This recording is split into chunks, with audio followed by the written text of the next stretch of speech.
armonizando tu ser con la palabra de Dios. Vamos a estudiar el análisis que se hicieron en los capítulos del libro de Jeremías. Reyes y generales se agitan en el escenario político. Sacerdotes y charlatanes proporcionan al pueblo la verdad que quieres oír. Guerras y hambre tienen postrado a los hombres. ¿Quién lleva adelante la misión de Israel, instrumento de Dios en el mundo? Dios entonces se busca a quien dará autoridad, no solo sobre Israel, sino sobre las naciones, para arrancar y destruir, edificar y plantar. En una palabra, le encarga la misión de acelerar la historia. Este hombre será Jeremías, un muchacho de Anatot, descendiente de una familia de sacerdotes. Pues bien, Jeremías no solo pronunció los discursos que se hallan en este libro, sino que además vivió personalmente los acontecimientos como testigo de Dios, cooperó con Dios. La palabra no nos debe asustar. En sus decisiones supremas que dirigen la historia, Dios obra en la historia mediante las obras, las palabras, los escritos y los rezos de muchísima gente, pero también impulsa fuerzas más profundas que sacuden la inercia de los corazones y hacen más fuerte entre los hombres el afán de justicia. En estos campos que Dios se ha reservado, solamente cooperan con Él esos pocos a los que conoció y consagró antes de que nacieran. No sin razón los judíos creyeron en tiempos posteriores que Jeremías, después de muerto, estaba delante de Dios, intercediendo por ellos. Mire esto en Marcos 2:1 y 14:14. El recuerdo de sus pruebas, junto con el fin trágico del rey santo Josías, abrieron muy discretamente la mentalidad hasta el momento triunfalista de los creyentes. La salvación se haría mediante las pruebas, tanto del Salvador como del pueblo elegido. Incluso él anunció por Jeremías de una nueva alianza, desacreditaba el orgullo y la seguridad fácil que el pueblo escogido podía sacar de la alianza del Sinaí.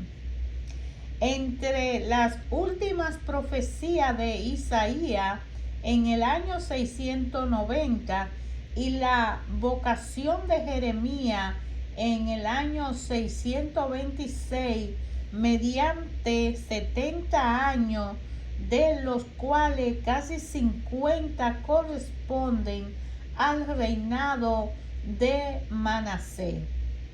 Este hizo cuanto pudo por destruir la fe tradicional. Mírenlo en el libro Segunda de Reyes 21. Después, en el año 640, un niño, Josías, sube al trono y muy lentamente se reaniman las brasas de la fe.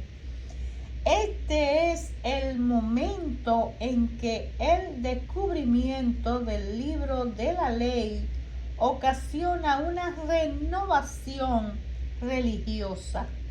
La reforma de Josías, en el libro Segunda de Reyes 22 podemos ver eso. Pero ya algunos años antes, Dios había llamado a Jeremías como en el año 626 antes de Cristo. Luego los acontecimientos que siguieron y que presenció Jeremías se volvieron trágicos.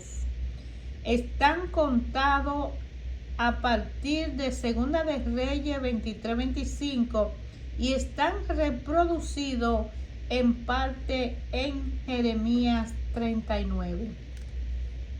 Es muy difícil decir quién redactó y tomó el libro de Jeremías. Parece que Barú, el secretario, es decir, el canciller del rey, realizó una parte importante de él y que él mismo, Jeremías, le dictó muchas cosas. Diversos índices hacen pensar que se fusionaron dos escritos y en parte se traspasaron. Las palabras de Jeremías no están ordenadas según la fecha en que fueron pronunciadas. Hay 4 partes. Profecías contra Judá y Jerusalén, el capítulo 1 al 25. Profecía contra las naciones, anunciada al final del capítulo 25, que forman los capítulos 46-51. Anuncio de felicidad, capítulo 29-35. Y los sufrimientos de Jeremías, capítulo 36 al 45. En el capítulo 1, Jeremías es llamado por Dios. Es poco lo que se revela Jeremías de su vocación. Ninguna manifestación fulgurantes de Dios, las 2 visiones de las ramas de vigilante es el almendro y de las ollas hirvientes parecen bien vulgares para una misión tan trascendental.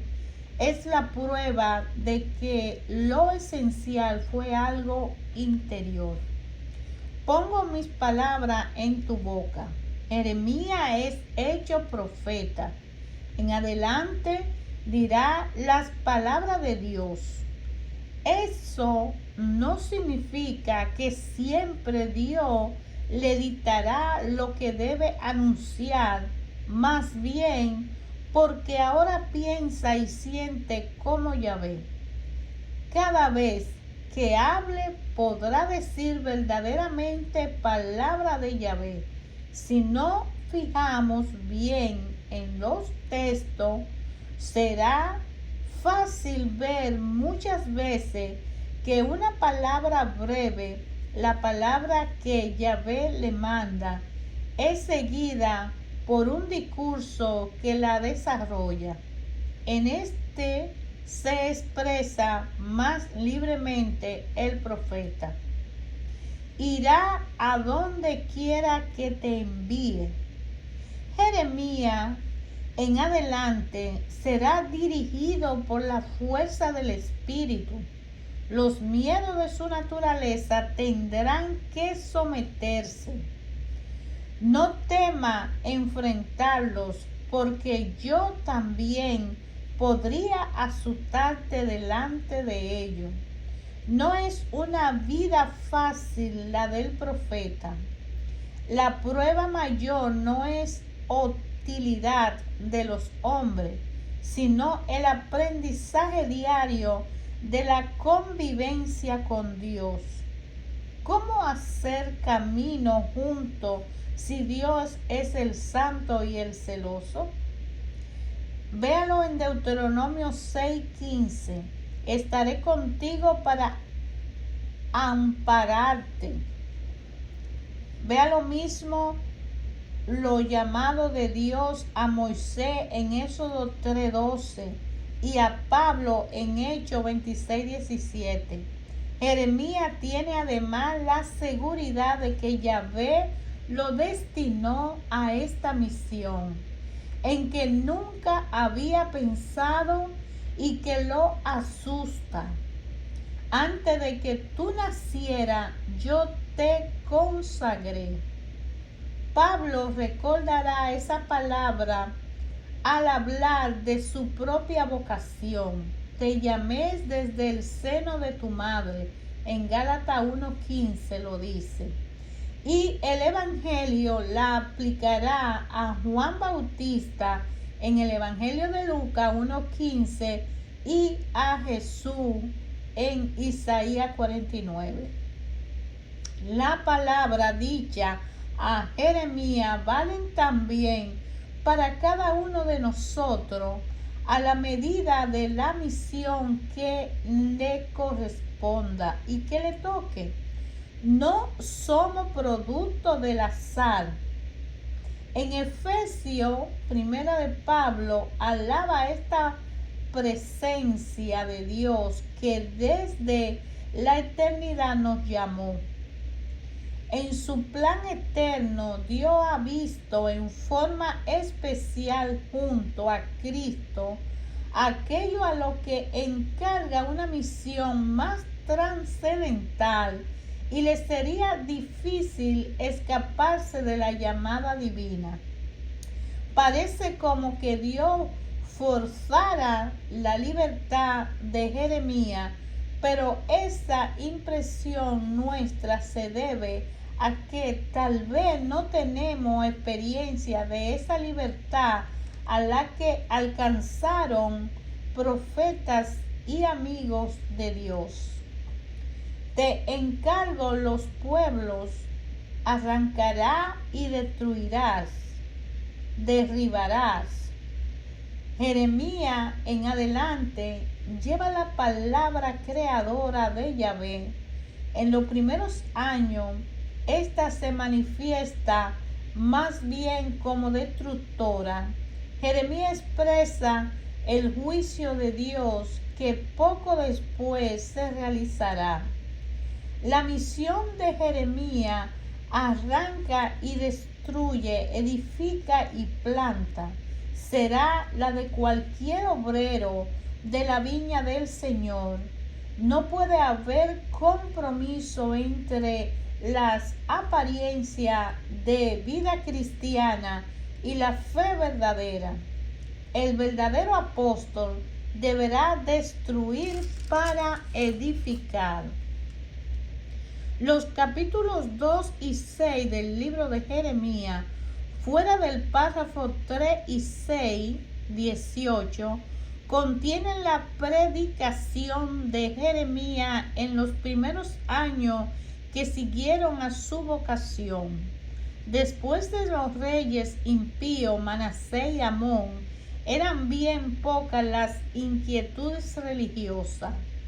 Jeremías se levanta en forma atrevida contra la indiferencia común. Su lenguaje se parece al de Osea, que un siglo antes, en el reino del norte, había hablado en circunstancias semejantes. Para los israelitas, Yahvé es Dios o un Dios, pero no alguien que vive. Para Jeremías es el padre y el esposo. Aún me acuerdo de la pasión de tu juventud. Se notará la añoranza del tiempo del desierto con Moisés o antes de él. El pueblo iba errante y pobre, pero confiando en Yahvé y socorrido por él. A construir su casa, al plantar su viña y tener familia, el israelita se hace rico y olvida a su bienhechor. Uno no puede servir a dos patrones. Yahvé se presenta como el esposo celoso, esos hombres tan pronto satisfechos no han descubierto su amor apasionado. Mi pueblo cambia a su Dios glorioso por algo que no sirve. Jeremías piensa en su contemporáneo que se han dejado conquistar por la promesa de vida fácil de los cananeos o de los asirios, se sienten seguros con Dios pintados que no hablan de justicia, son ávidos de predicciones y corren tras cualquier novedad. Me han abandonado a mí, manantial de agua viva. El abandono de Yahvé reviste tres formas. Los dirigentes dejaron de buscar su voluntad. Tanto ellos como su jefe se nombran las tres clases de autoridad de Judá: sacerdotes, pastores, o sea, gobernantes y profetas. Restablecieron los cultos de los falsos dioses, a los que se hacen sacrificios y votos para tener buenas cosechas. Se aliaron con pueblos poderosos como Asiria o Egipto, pensando asegurar así su existencia, y sin ver que tales alianzas lo llevaba a ser un pueblo como todos los demás. Su vocación era permanecer confiado en Yahvé, sabiendo que si realizaban la justicia en el pueblo, él nunca lo abandonaría. Reconoces y comprueba cuán malo y amargo resulta abandonar a Yahvé tu Dios. Puede ser que Jeremías y los profetas hayan tenido una visión demasiado simple de la justicia de Dios en este mundo. Sabemos que prosperidad o desgracia no son pruebas seguras de que vivamos bien o mal.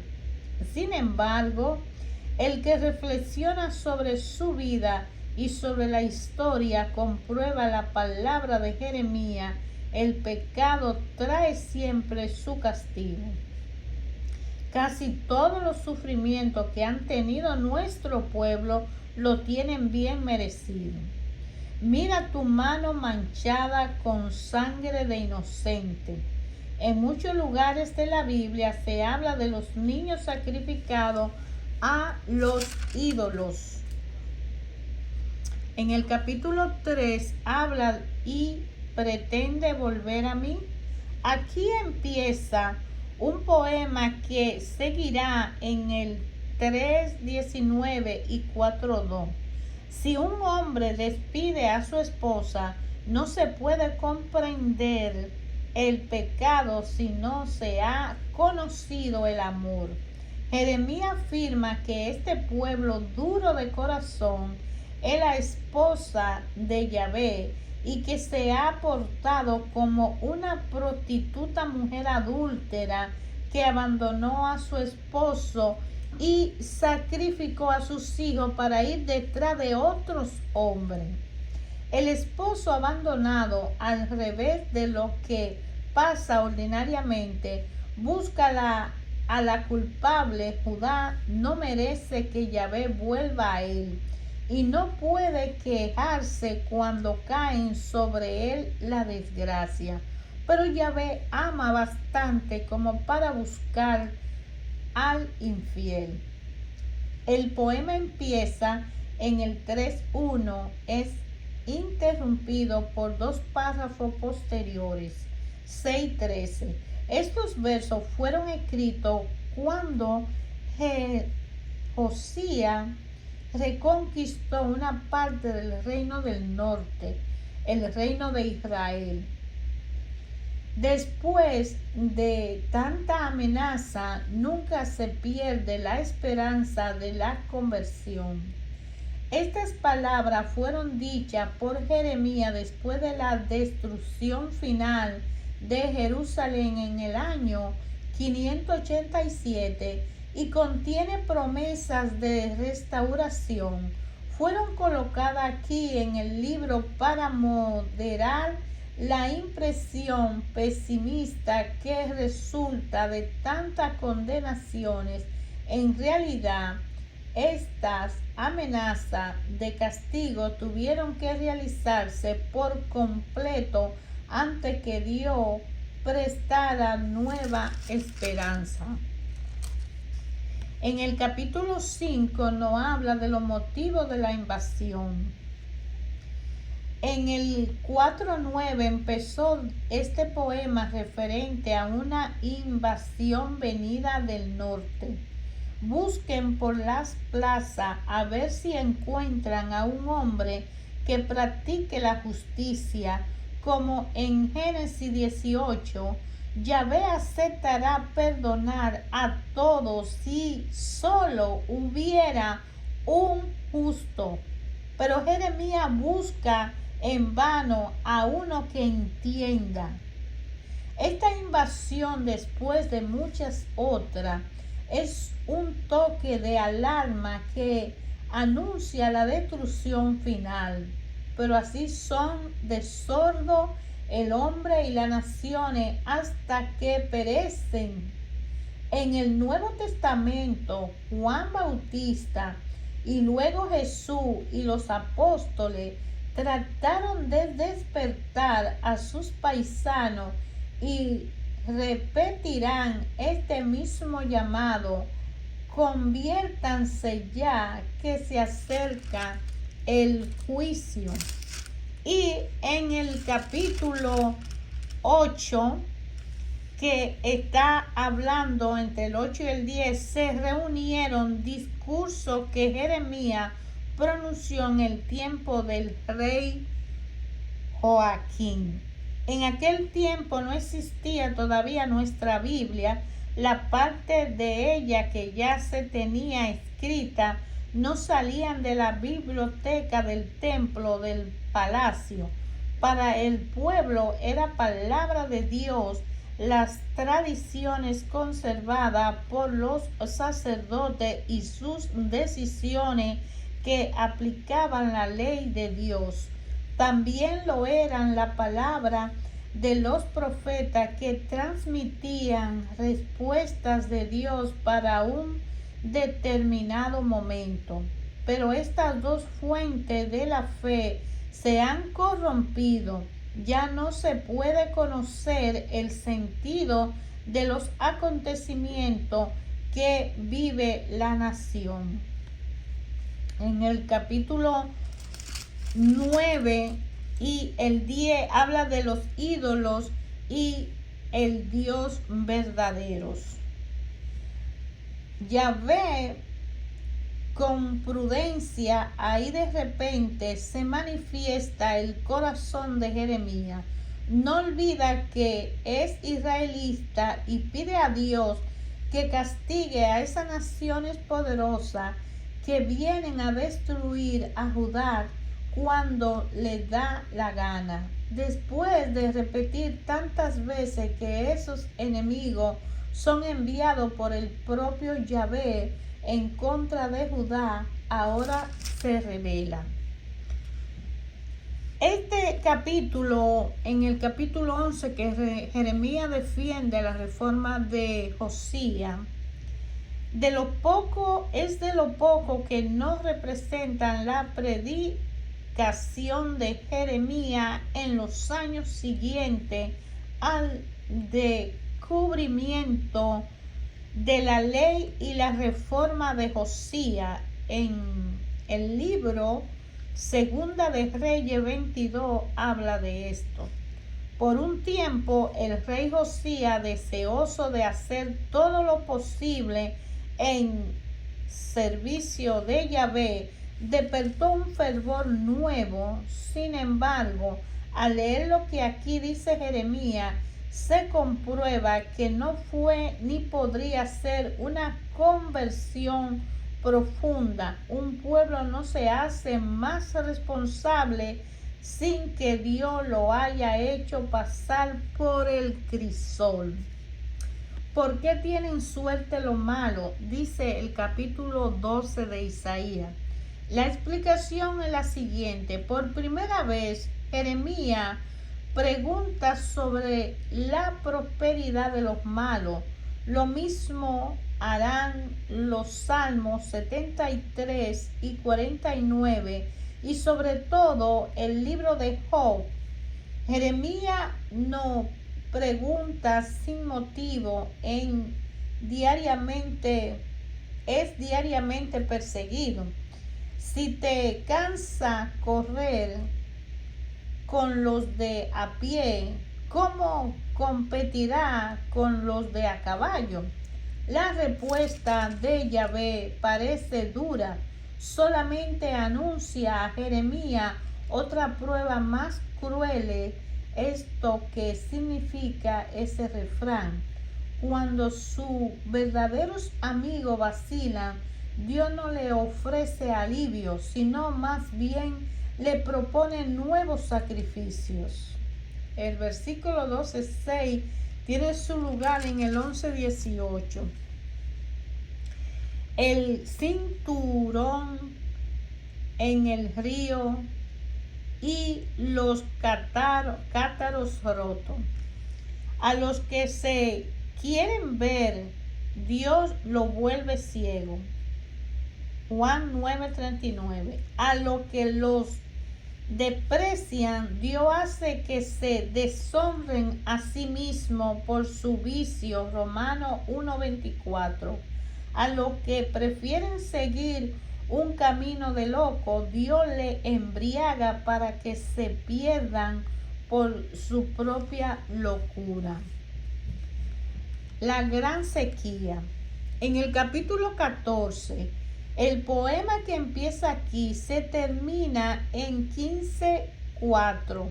Jeremías se presenta ante Yahvé como los sacerdotes solían hacerlo en el templo, para confesar públicamente los pecados del pueblo, esperando el momento en que puedan dar una respuesta alentadora en nombre del Dios que perdona.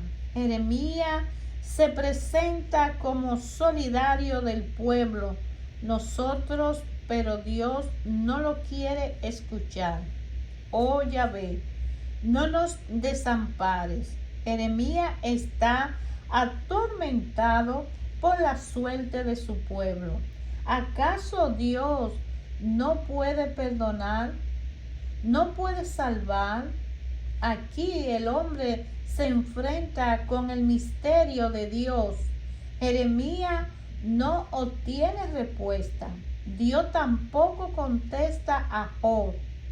Y Jesús no tiene respuesta en su agonía del huerto de Getsemaní. Mira cómo los profetas andan diciendo: ustedes no verán la espada. No faltan los falsos profetas que dan seguridad a una sociedad aferrada a los falsos principios. Frente a ellos, Jeremías pasa por un amargado.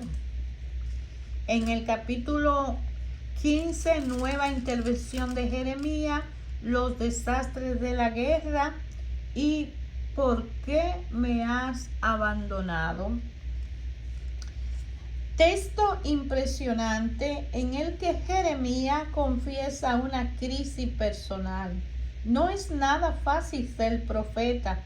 La palabra de Dios no es bien recibida. El que lucha por la verdad pocas veces es comprendido, hasta en su propia casa.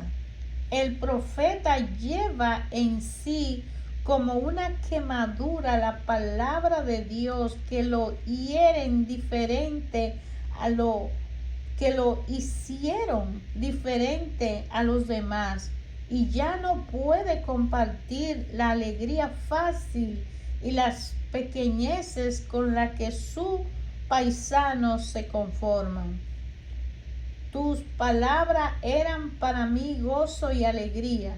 La palabra de Dios trae consigo el sabor de la verdad y da algo de la presencia del mismo Dios.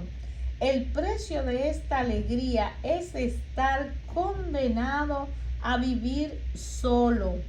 Por ahora, la palabra de Dios se impone al profeta, pero bien pronto tal vez será dejado solo.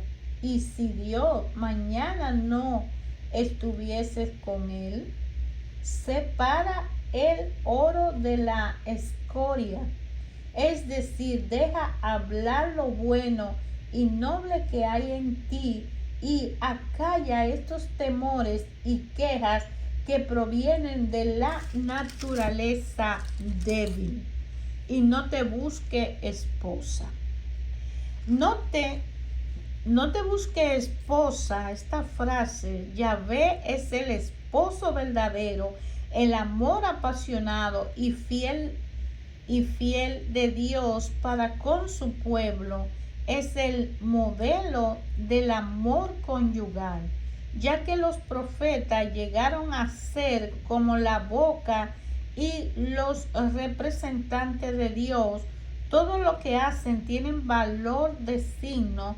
No pueden buscar un matrimonio feliz mientras Israel, esposa de Yahvé, se vuelve la espalda a su Dios. Por eso, antes de Jeremías, otros profetas, Oseas, como el sufrimiento del esposo traicionado. Véalo en Oseas 3:1.